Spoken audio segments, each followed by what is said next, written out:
My name is Brett. I've been working with Chloe on setting this all up. We're with Med School Coach. What our organization does is we help students become doctors. For students that are in high school, we help them get into the right undergraduate program. And for students who are in an undergraduate program as pre-meds, we help them with everything that's required to get into medical school. We'll help them with their MCAT exams and admissions advising. For students who are in medical school, we'll help them match into residency so that they can practice in the specialty where their interest lies. So we're really excited to be working with you guys because you're actually the first high school group that we've ever worked with in Canada. So it's really exciting that we get to talk to you today. I'd like to introduce you to our two speakers. You're going to be speaking with Laura Baldasare. She is our college advisor, and Dr. Tyler Hickey, who is our admissions advisor. Both are with Med School Coach. So at this point, I'm going to pass it off to them, and they will do the presentation. So let me share my screen.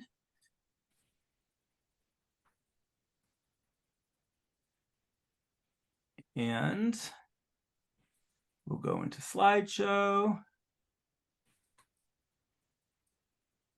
And we're off. Laura, take it away. We're off. Here we go. Kicking off. So hi, everybody. I'm very happy to have you guys here. We're happy to talk to you and hopefully give you some information that might help you on your way and your journey to becoming a physician. And there's a lot of steps to take, but we always start with the first one, right? And that's going to be admission to college and getting into your undergraduate school, which then is going to feed on to the next path, which will be med school.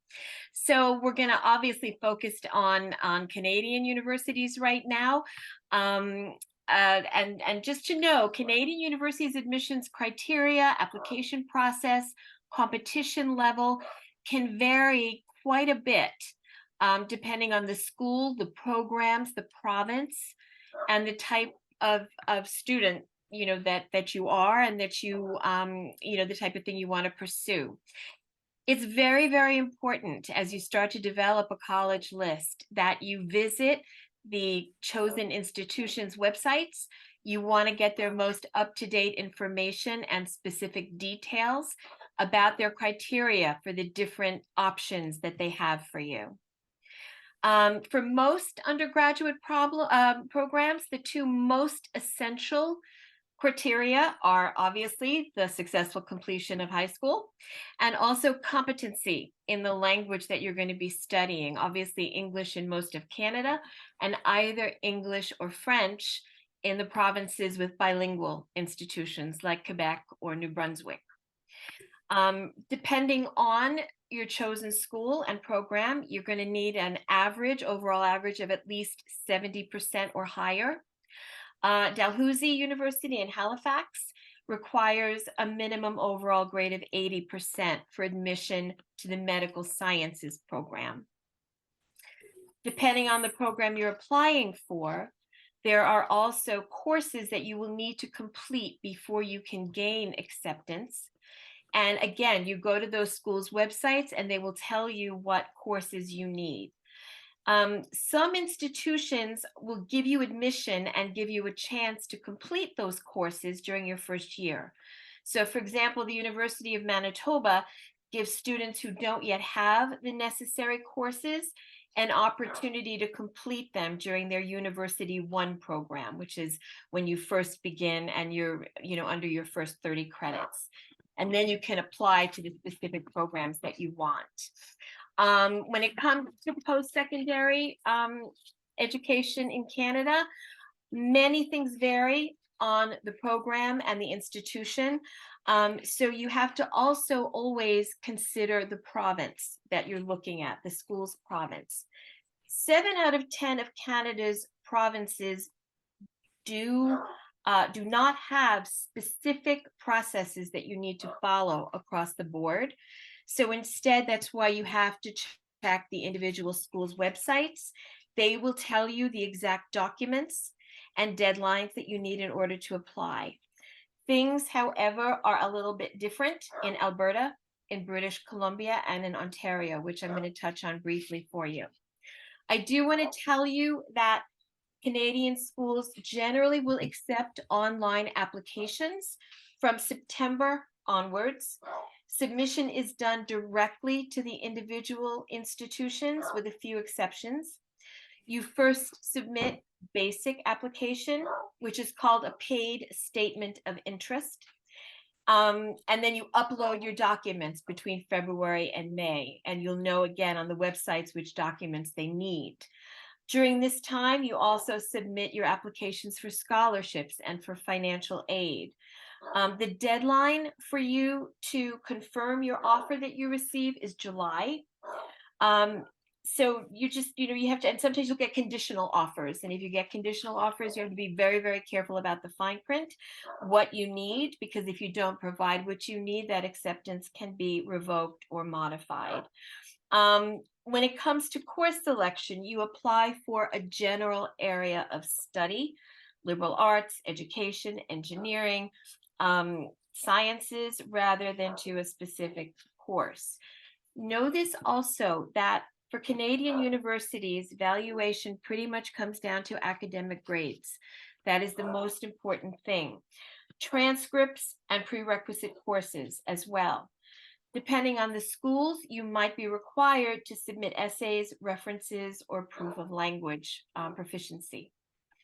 I'm going to touch briefly on the three exceptions. One is if we're talking about Alberta. Alberta has something called Apply Alberta. That's an online application and transfer system that you can use to apply to undergraduate programs at one or more of Alberta's colleges. Not all of the colleges are participants of the system. So if you don't see the school that you're interested in on Apply Alberta, you got to go to the school's websites and apply directly. So you can see there's a lot of individualization with the schools, which can make it a little bit complicated. But if you can use the Apply Alberta, it's a centralized system. You can apply to multiple universities at once. Without putting in your information over and over again. If you are looking for a school in Alberta, a little tidbit that you'll find, you need to have something called an Alberta Student Number, ASN. If you have ever attended high school or did any kind of schooling in that province, you already have one. The challenge is a lot of students are not aware that they have one, but you can apply for one, which you would need to do if you're going to apply to school in Alberta. More steps, and you'll figure that out as you go. If we talk about British Columbia, there is something called Education Planner BC, also a centralized application system that's going to help you plan, search, apply to post-secondary institutions in British Columbia. Very, very similar to the common application system that we have here in the States. Most of the public institutions and private institutions use this system. There are a few exceptions. British Columbia Institute of Technology, Royal Roads University, University of British Columbia, University of Victoria are exceptions. When you're ready to apply, you create an Education Planner BC account, and it will take you through the process from there.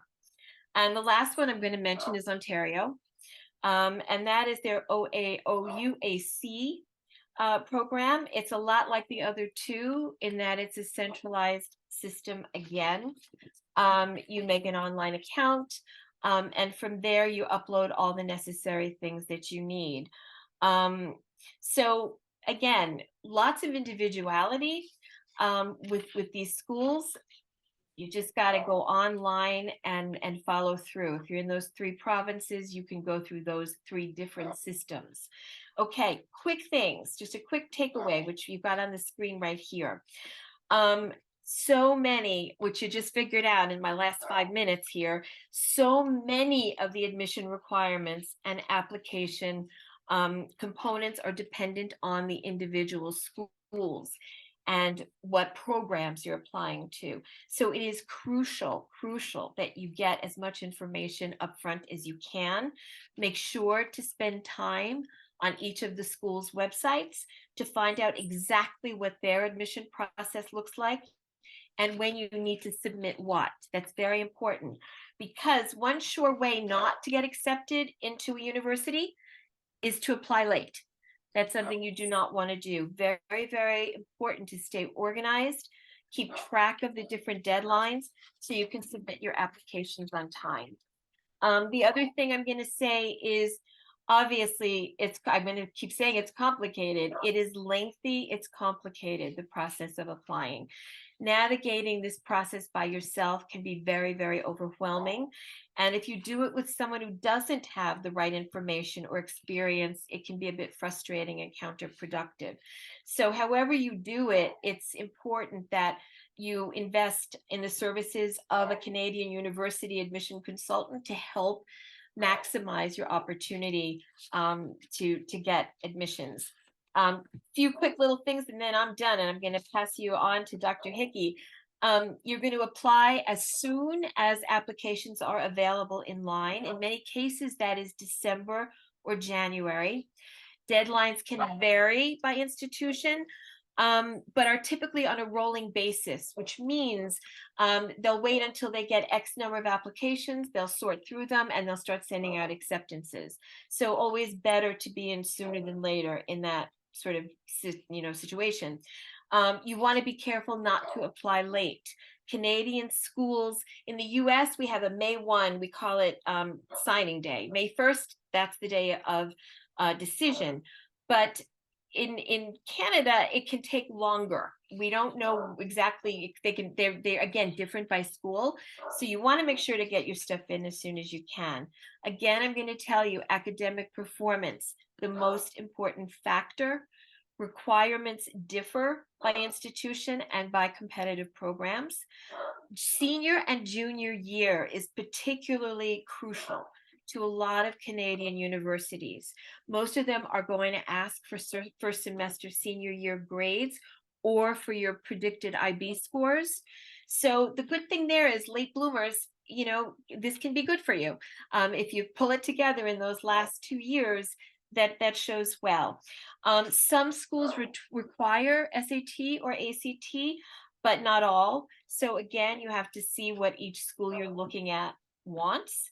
And last thing I'm going to tell you is that decisions will roll out from February to April, sometimes even later.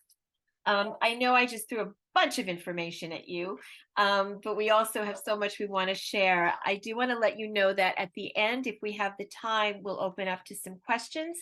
But if we don't have the time and you have questions, please, let Chloe know, and she can send them our way, and we will make sure that answers come to you. So there you go. That's your first step. Now Dr. Hickey's going to fill in the next part, which is going to be the journey to medical school.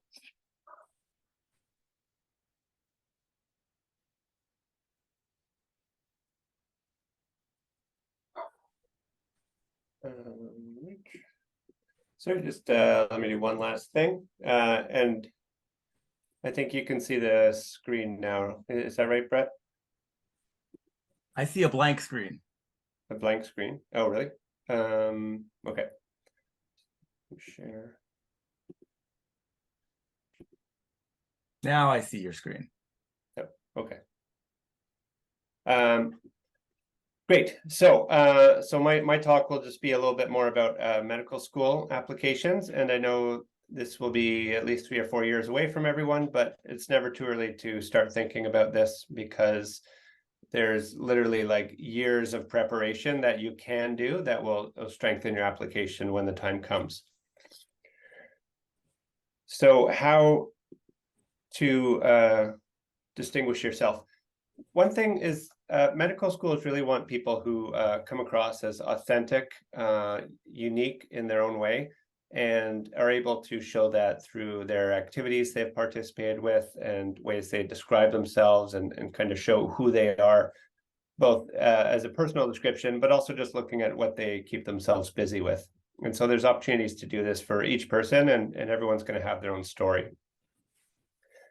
Now, as far as Canadian statistics on getting into med school, they can look a little grim. They can be a bit off-putting, maybe even put people right off the idea that they'll ever get in, because ultimately we get about 13 to maybe even in recent years, maybe up to like 15,000 people applying in Canada to med school. And most people will apply to more than one school. So we may see like 40 to 50,000 that individual school applications. And from that, there may be on the order of 2,500 to maybe 2,600 students that eventually get a spot in a med school. So when you take that all together, it's probably on the order of about 20% success rate, or about 1 in 5 applicants will get in. And keep in mind, these are all probably pretty well qualified people. People don't apply if they haven't put in some, legwork and don't have usually the minimum criteria for GPA and things. So it is competitive, and it's important to be aware of that early on. And because it may very well take more than 1 year. It may take a couple of years of applying to get in. Some people Canadians may look to the United States or even other countries to go to medical school. The chances of getting into US schools is somewhat better. There are certainly a wealth of additional schools throughout the States. Many of them would be friendly to Canadian or other international applicants. And so if you take all comers in the US, it's up to about a 40% success rate. So there can be benefits in that way, but there can actually be some other sort of long-term challenges of coming back to Canada to work if that's your goal. So one thing to be aware of is you can think of yourself almost like a business entity. And then this is not meant to be negative in any way, but through the lens of you want to create sort of a brand for yourself, develop, who you are, what you're about, and then illustrate that through ways that you volunteer, maybe jobs or other awards you've received along the way. And then try to think about how you're going to present yourself ultimately when the time comes. And this will be successful, honestly, for your medical school application, but also for job or maybe research applications down the way. If you have a bit of a brand of what you're about, what your goals are, and how you plan to get there. As Laura mentioned, there are some centralized services for applications at universities in Canada. Notably in Ontario, if you apply here, which is where I'm based, although I did live in BC and did all my medical school in Vancouver, they do have a centralized application service in Ontario called OMSAS, which covers the 6 Ontario schools, but most schools will have individual school application. And so if you do apply broadly, it can take a little bit of time filling out all the different applications. But certainly, I think there is value in casting a wide net, as it were, as far as trying to get in.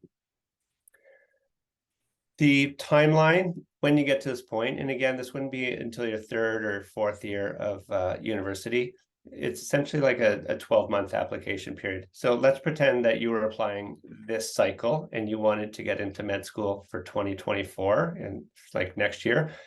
Then you would have had to have taken the MCAT, which a lot of schools require, no later than September 2023, but I would recommend doing it much earlier. You can even do it a year in advance of that if you wanted to. The actual school applications have to be submitted in their final form in September or October.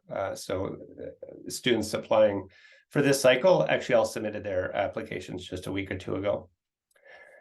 And then it's just a waiting period. If you get an interview, which is a great success on its own, because those happen in January or February. And usually if you get an interview, you're pretty close to getting into med school because it's about a 50-50 success rate of students that get interviews.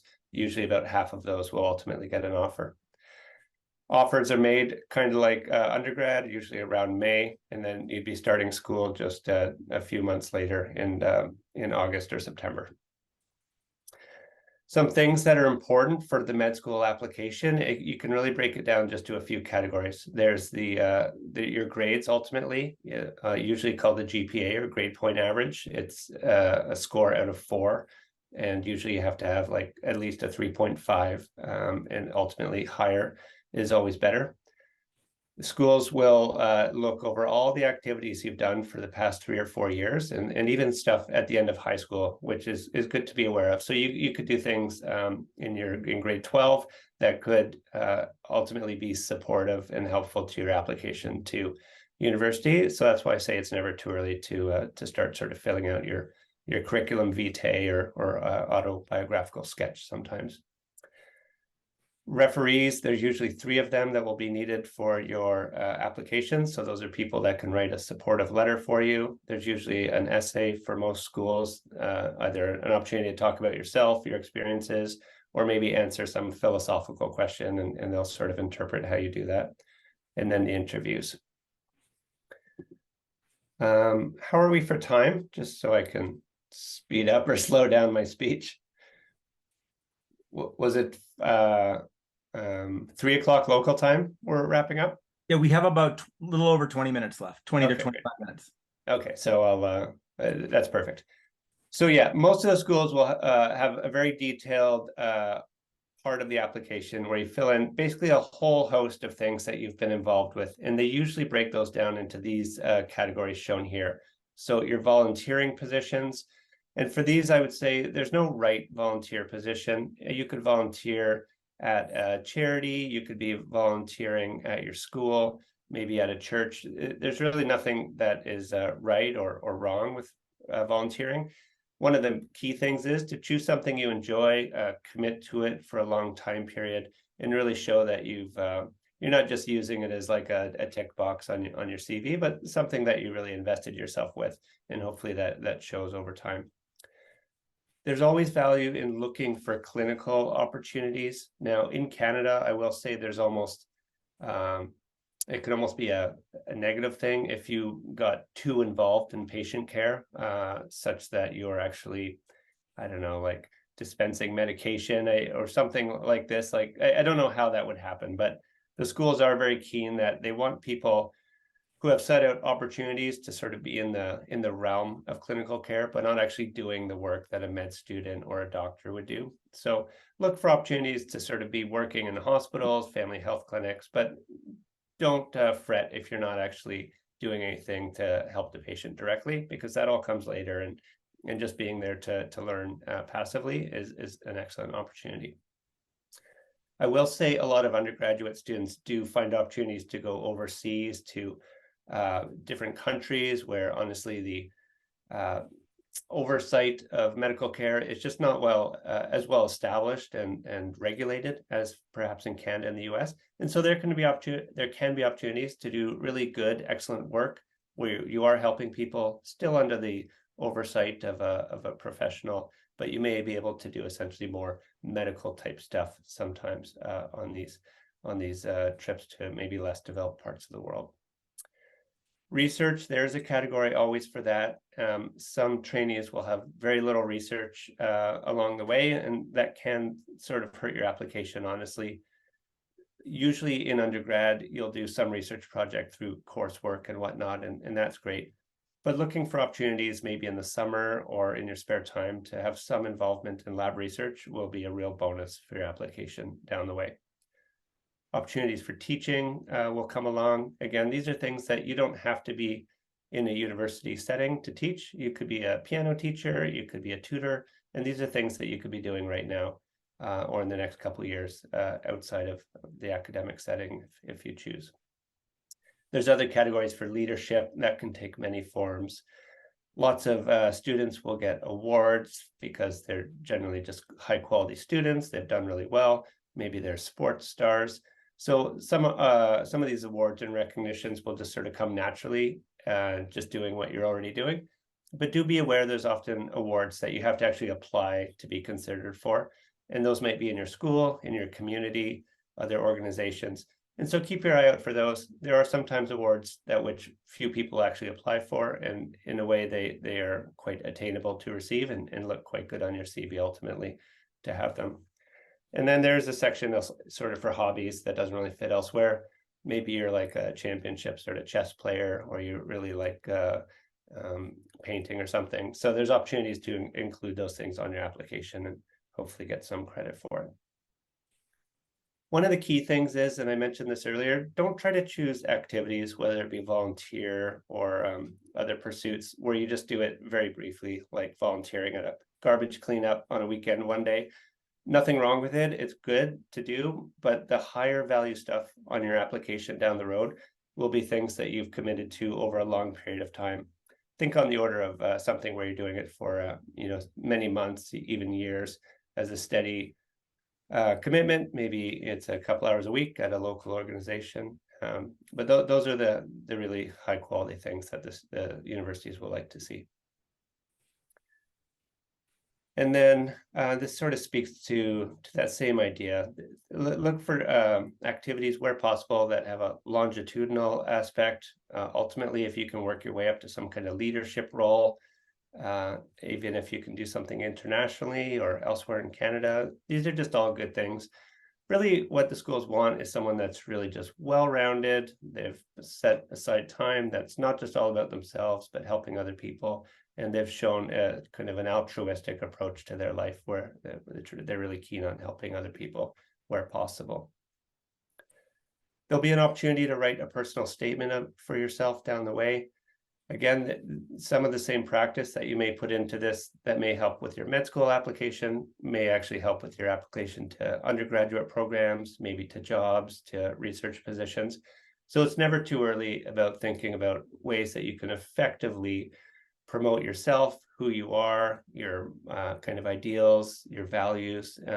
You can even just jot these things down, brainstorming someday, and these same little tidbits that you can show what you're about will over the years just keep coming back to benefit you, because you'll hopefully come across as a really great person, and you're able to share that in a really interesting way to the reader.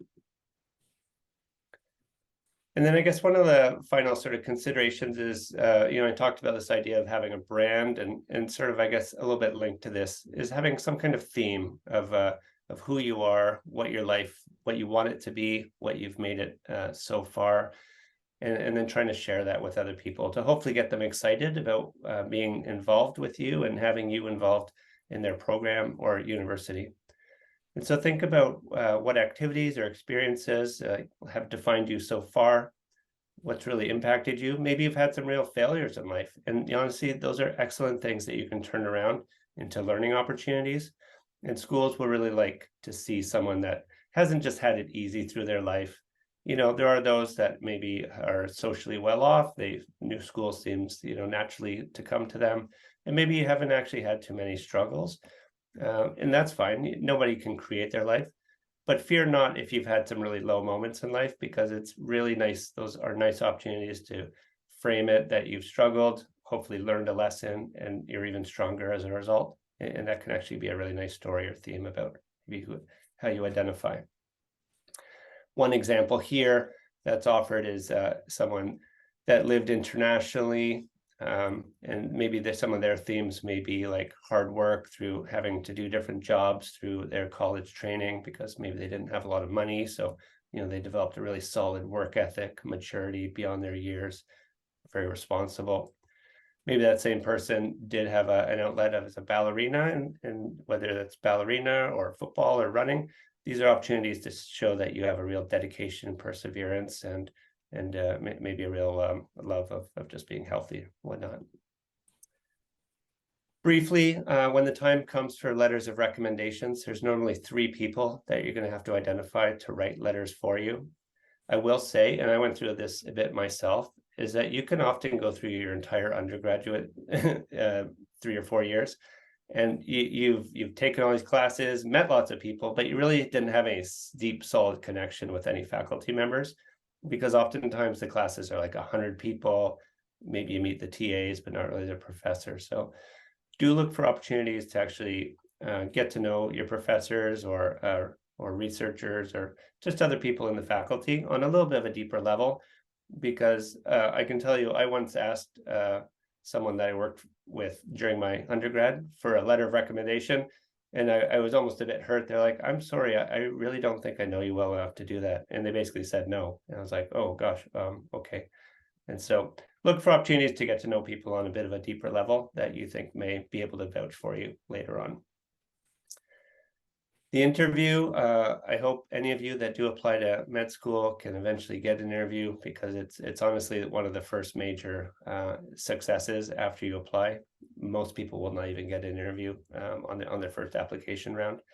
So when you get there, this is your time to switch over from being a really impressive person that on paper to hopefully showing what you're all about in real life. You want to come across with personality, with excitement, with an ability to think on your toes. If someone says, maybe gives you a problem on the spot that you've never even thought of before, you know, can this person think in real time to get through a problem and think through what the challenges of that situation are? These are all things you can practice along the way, but do be aware that unlike maybe law school, from what I know at least, where it's mostly just a paper application and then they choose people, med school, very much you have to get through this this gate, as it were, of being impressive in person, in real time, through an interview process. And I think we're near the end here, and you know, it can be easy for any one person to just feel like their life's a little boring. You know, you guys might be like, oh, I've just grown up in Surrey, haven't really left Surrey a lot. You know, what's unique about me?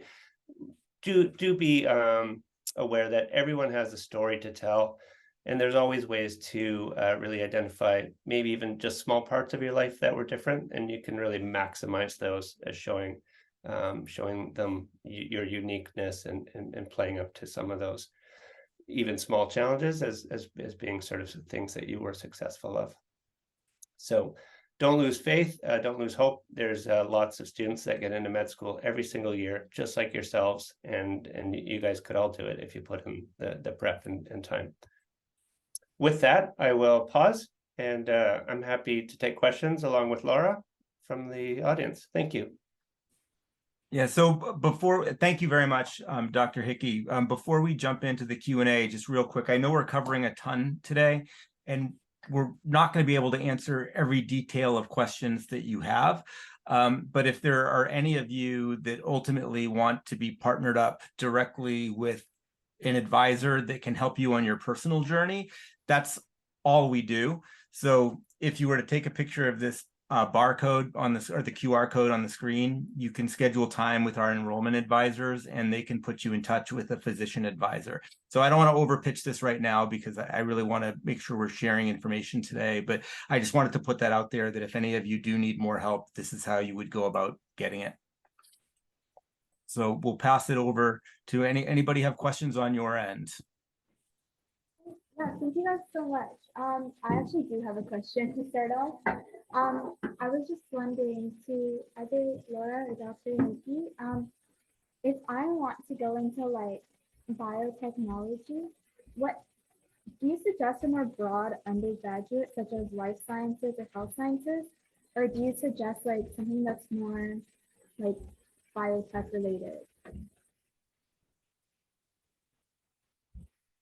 Do you want to go first, Laura, or do you have any thoughts on that? I think you're muted. Because I think because it's more in the direction of the medical, and I'm going to pass that over to you. Sure, of course. Yeah, so I would say there's not certainly not one undergrad that would steer you to a particular career. For something, for some options, like a career in biotechnology, there are options in the life sciences, as you say, that could even be like chemistry, physics, biology. They can all be pathways to that type of career.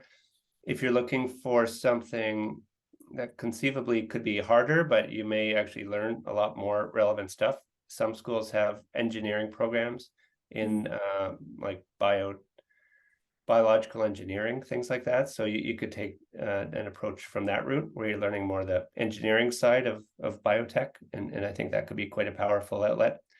And I guess the last thing I'll say on it is there are schools that have what's the word? You know, where you do as part of your undergrad, you'll actually do placements with companies along the way, like a cooperative type program, and those can be really excellent for having real world experience. And when I went to school, some of my classmates that did that, they actually ended up working for the company that they had their placement with. And so it was a really nice sort of union that way. Yeah, thank you. It's not like that. I was just wondering, like the QR code that you put on the screen, is that for us? Like, can we start doing that now, or it's like more for like when you're going into med school specifically? The QR code is really for students of all stages of their life cycle where they're looking to get advising services directly from physicians. So it's not really like a Q&A helpline, but we have pre-college advisors that are available if you want to work with them on a long-term basis, and you can sign up for a specific package that will essentially put somebody in your pocket so that you can work with them throughout your medical school journey. And we have programs that are specifically designed for high school students. So what I would recommend is that maybe before, you could either book a meeting now, or one alternative is to take a look at the Med School Coach website, go into the section that's specifically geared towards students looking to get into college, and then maybe share that with your parents and see if getting an advisor is something that might be beneficial for you. The one thing that I will say is, and I don't know the statistics for Canadian programs, but just in American schools, in getting into med school, which I know is one step ahead of you where you're looking to get into college, but about 42% of people who apply to medical school get in. 91% of people who work with Med School Coach and have their own personal advisor get into medical school. So by having a personal connection that you can work with, it really does improve your chances of getting into med school. Those same types of statistics apply in getting into an undergraduate program, but where they can really help you is to make sure that you get into the right program that's for you, that you spend time on the right extracurriculars, that you volunteer in the right places. They can really help get you on the right track. So for the right students who are looking for a little bit more help, working with our advisors can really help. And the QR code, what that does is it books you with a meeting with one of our enrollment advisors who can talk to you about the right program for you. Okay, thank you so much. Thank you. Yeah. Sorry, you can't really see me, but this is Chloe. Yeah. A lot of people weren't able to attend our club today and have like contacted me. So I know, like Brett, we discussed like sending like an overview of this to the people who weren't able to. I provided you with the emails. Did you get the email? Yep, I got the email. So two things I Okay. can do. Number one, I have the presentation, so I can send that PowerPoint to your group tomorrow. Okay. And then secondly, we're recording this video, so I can send the video to your group as well so that you'll have it. And also, and was said at the beginning of the conversation today, if anybody in the room has any additional questions whatsoever, if they feed them to you and you email them to me, I will make sure that either Laura or Dr. Hickey gets back to you personally with responses to those questions. Perfect. Thank you so much. I think that we don't have any more questions here. You guys covered a lot, so it's been really helpful. But yeah, I will, if anyone has any questions, I'll forward them over to you. And I hope we can still keep in contact because I'll definitely be using Med School Coach. Yeah, thank you. And one thing I'd like to say to you guys, I think what you're doing is really amazing. I've been a med school coach for 4 years, and we do college presentations all the time with students. And this is literally only the second time that we've been asked by a high school group to do something like this, and the first time in Canada. So what you're doing, it's really unique. It puts you ahead of the curve. This alone demonstrates extracurriculars, demonstrates volunteering. And I would just challenge you to do even more of this, because we work with high school students all day and they're not doing what you're doing right now. This is amazing. So congratulations to you. Thank you. Yeah. Yeah, we'll definitely keep in contact. But thank you so much for speaking, Dr. Hickey and Laura and Brett. It was really helpful. Thank you so much. No problem. Bye. Bye-bye.